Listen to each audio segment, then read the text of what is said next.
ശ്രീജേഷിൻ്റെ മൃതദേഹം സഹോദരി ഭർത്താവിൻ്റെ അയിരൂരിലുള്ള വസതിയിലേക്കായിരിക്കും എത്തിക്കുക.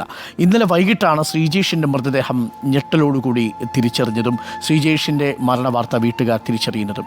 അല്ലമീൻ ചേരുന്നുണ്ട് വർക്കലയിൽ നിന്നും ഇടവയിൽ സജീഷിൻ്റെ വസതിയിൽ നിന്നാണ് എന്നാണ് ഞാൻ മനസ്സിലാക്കുന്നത്. അല്ലമീൻ, ഇന്നലെ വൈകുന്നേരമാണ് ഏറ്റവും ഒടുവിൽ തിരിച്ചറിഞ്ഞ മൃതദേഹവും ഇദ്ദേഹത്തിൻ്റെതായിരുന്നു. അതുവരെയും വലിയ പ്രതീക്ഷയുണ്ടായിരുന്നിരിക്കാം ഒരുപക്ഷെ വീട്ടുകാർക്ക്. പൊള്ളലേറ്റെന്നോ ആശുപത്രിയിൽ ചികിത്സയിലാണെന്നോ ഒക്കെ അവർ പ്രതീക്ഷിച്ചിരുന്നതാണ്. പക്ഷേ വളരെ ഞെട്ടിപ്പിക്കുന്ന വാർത്ത അവരെ തേടിയും എത്തുകയായിരുന്നു. അയിരൂരിലാണ് സംസ്കാര ചടങ്ങുകൾ നടക്കുക എന്നാണ് ഞാൻ മനസ്സിലാക്കുന്നത്. വർക്കലയിലേക്ക് മൃതദേഹം കൊണ്ടുവരുന്നില്ലേ?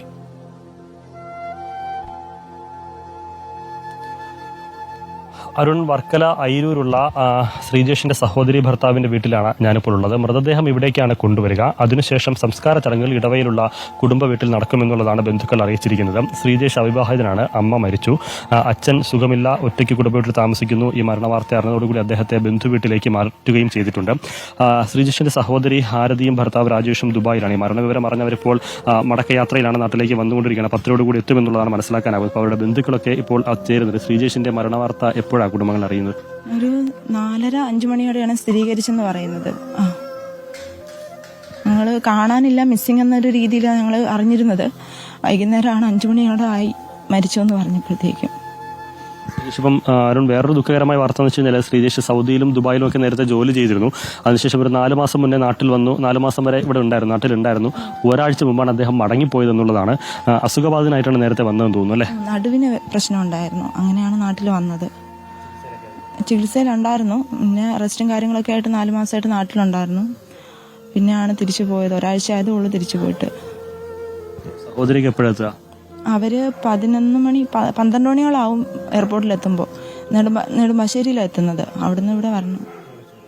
അവര് ഹസ്ബൻഡും കാര്യം കൂടെ ഒന്നിച്ചാണ് വരുന്നത്. ഇല്ല, ബോഡി ഇപ്പം 10:30 എയർപോർട്ടിലെത്തുമെന്നല്ലേ പറഞ്ഞിരിക്കുന്നത്. ഇപ്പം എവിടെ എത്തുമെന്ന് അറിയില്ല. അവർ വരുമ്പോൾ എന്തായാലും വൈകുന്നേരത്തോളം ആവും.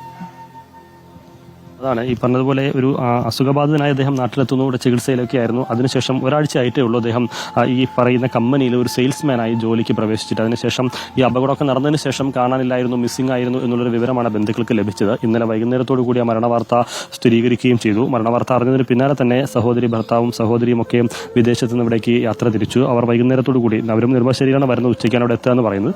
അതിനുശേഷം വൈകുന്നേരത്തോടു കൂടി അവർ തിരുവനന്തപുരത്തേക്ക് വരും. ഇവിടെ പൊതുദർശനമൊക്കെ കഴിഞ്ഞതിന് ശേഷം ഇടവയിലെ കുടുംബ വീട്ടിലാണ് മൃതദേഹം സംസ്കാര ചടങ്ങുകളൊക്കെ നിശ്ചയിച്ചിരിക്കുന്നത്. അദ്ദേഹത്തിന്റെ പിതാവിനെയും അവിടെ ഇടവയിലെ തന്നെ ഒരു ബന്ധു വീട്ടിലാണ് ഇപ്പോൾ അദ്ദേഹം ഉള്ളത്. അദ്ദേഹം ഈ വിവരം അറിഞ്ഞിട്ടുണ്ടോ എന്നുള്ളതൊന്നും അറിയില്ല. അവിവാഹിതൻ കൂടിയാണ് ശ്രീജേഷ് എന്നുള്ളതാണ്. അദ്ദേഹത്തിന്റെ വീടിന്റെ പണി കൂടി നടന്നുകൊണ്ടിരിക്കുന്നത്. അതുകൊണ്ട് കുടുംബ വീട്ടിൽ ആരും അങ്ങനെ താമസമില്ല. പിന്നെ മറ്റാരും ഇല്ലാത്തതുകൊണ്ട് അച്ഛനൊക്കെ ഒറ്റയ്ക്കായിരുന്നു എന്നുള്ളതാണ് ലഭിക്കുന്ന വിവരം. ഇപ്പോൾ ശ്രീജേഷിന്റെ സഹോദരി ഭർത്താവിന്റെ അമ്മ കൂടി നമ്മളിപ്പം ചേരുന്നുണ്ട്. വസന്ത, അമ്മ, ശ്രീജേഷ് നേരത്തെ അവധിക്ക് വരുമ്പോഴൊക്കെ ഇവിടെയായിരുന്നു ഉണ്ടായിരുന്നതോ? ഇവിടെ ഒരു 3 പ്രാവശ്യം ഇവിടെയാണ് താമസിച്ചുകൊണ്ട്. അമ്മ മാത്രമേ ഉള്ളൂ. അമ്മയ്ക്ക് കൂട്ടായിട്ട് മോന ഇവിടെ ഉണ്ടായിരുന്നു. പിന്നെയാണ് മോൻ ദുബൈയിൽ പോയി. മോൻ്റെ അച്ഛനെ മിസ്സിങ് ആയപ്പോഴും മോൻ തിരിച്ചു വന്ന് അച്ഛനെ അന്വേഷിച്ച് പോയി. എന്നിട്ട് അച്ഛനെ കണ്ടിട്ടില്ല. പിന്നെ ഒരു 3-4 മാസം കഴിഞ്ഞിട്ട് മോൻ വീണ്ടും ദുബൈക്ക് പോയപ്പം സുഖമില്ലാതെ അങ്ങനെ തിരിച്ചു വന്നിട്ട് പിന്നെ അവൻ സൗദിക്ക് പോയിട്ട് 9 മാസം നിന്ന്. അപ്പോഴും സുഖമില്ലാതായപ്പം തിരിച്ചു വന്ന്. ഇപ്പോഴും 6 മാസമായി.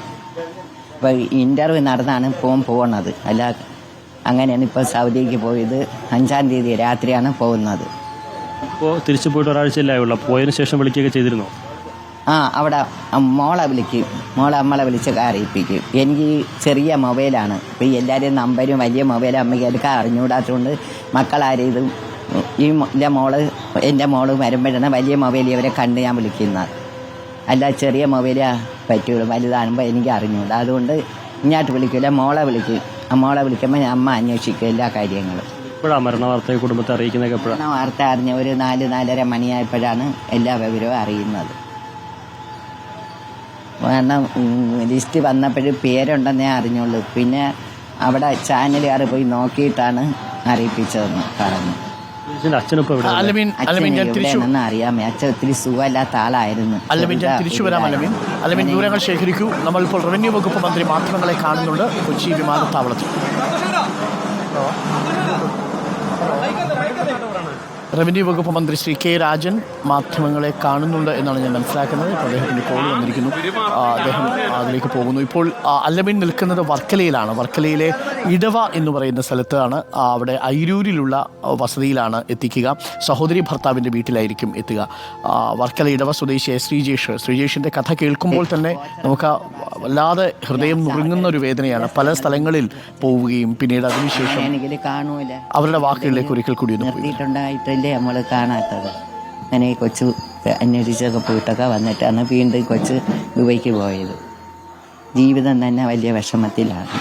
3 വർഷമായി ഫൗണ്ടേഷൻ കെട്ടിയിട്ടിട്ട് മോനും മോൻ്റെ അമ്മ മരിച്ച സ്ഥലത്ത് തന്നെ മോന് വീട് വയ്ക്കണമെന്നുള്ള താല്പര്യമായിരുന്നു. അപ്പോൾ അതുകൊണ്ടാണ് ഞങ്ങൾ അവിടെ തന്നെ അവനെ ഭൂമിദാനം ചെയ്യാനും പറഞ്ഞിരുന്നു. അവൻ്റെ അപ്പൂപ്പനും അമ്മൂമ്മയും അമ്മയും എല്ലാം അവിടെ തന്നെ. അത്തരത്തിലാണ് അരുൺകുമാർ. ശ്രീജേഷിന്റെ അമ്മ മരിച്ചു. അമ്മ മരിച്ച് അമ്മയെ അടക്കം ചെയ്തിരിക്കുന്ന സ്ഥലത്ത് തന്നെ ശ്രീജേഷ് ഇപ്പോൾ വീട് വെച്ചുകൊണ്ടിരിക്കുകയായിരുന്നു. 3 വർഷമായി വീടിന്റെ പണി തുടങ്ങിയിട്ട്. പക്ഷേ ഈ പലപ്പോഴും വിദേശത്തേക്ക് പോയെങ്കിലും അസുഖബാധിതനായിട്ടൊക്കെ മടങ്ങി വന്നതുകൊണ്ട് പൂർണ്ണമായിട്ടും ആ വീടിന്റെ പണി പൂർത്തിയാക്കാൻ സാധിച്ചിരുന്നില്ല. അതും ഒരു പാതി വഴിയിൽ നിൽക്കുകയായിരുന്നു. ആ സ്വപ്നം കൂടി പൂവണിയുക എന്ന ലക്ഷ്യത്തോടു കൂടിയാണ് വീണ്ടും ഒരാഴ്ച മുമ്പ് ശ്രീജേഷ് കുവൈറ്റിലേക്ക് കമ്പനിയിൽ സെയിൽസ്മാനായി പോകുന്നത്. അത് ഒരാഴ്ച കഴിയുമ്പോൾ മറ്റൊരു വാർത്ത എത്തുകയും ചെയ്യുകയാണ്. നാടിനെ സംബന്ധിച്ചിടത്തോളം ദുഃഖകരമായ ഒരു സാഹചര്യം തന്നെയാണ്. ഇപ്പോൾ ഭൗതികദേഹം കൊണ്ടുവന്നാൽ പൊതുദർശനത്തിനുള്ള ഒരുക്കങ്ങളൊക്കെ ബന്ധുക്കളും നാട്ടുകാരും ചേർന്ന് നടത്തുകയാണ്. ഈ സഹോദരി ഭർത്താവിന്റെ വീട്ടിൽ പൊതുദർശനത്തിന് വെച്ചതിനു ശേഷം ഇടവയിലെ ഈ കുടുംബ വീട്ടിൽ അദ്ദേഹം ശ്രീജേഷ് വീട് വെച്ചുകൊണ്ടിരിക്കുന്ന ശ്രീജേഷിന്റെ അമ്മയും മറ്റ് അപ്പൂപ്പനും അമ്മയും ഒക്കെ അന്തി ഉറങ്ങുന്ന ആ ഭൂമിയിൽ തന്നെ ശ്രീജേഷിനും അവസാനമായ ഒരു ഇടം ഒരുക്കുകയാണ് ബന്ധുക്കൾ എന്നുള്ളതാണ് പറയുന്നത്.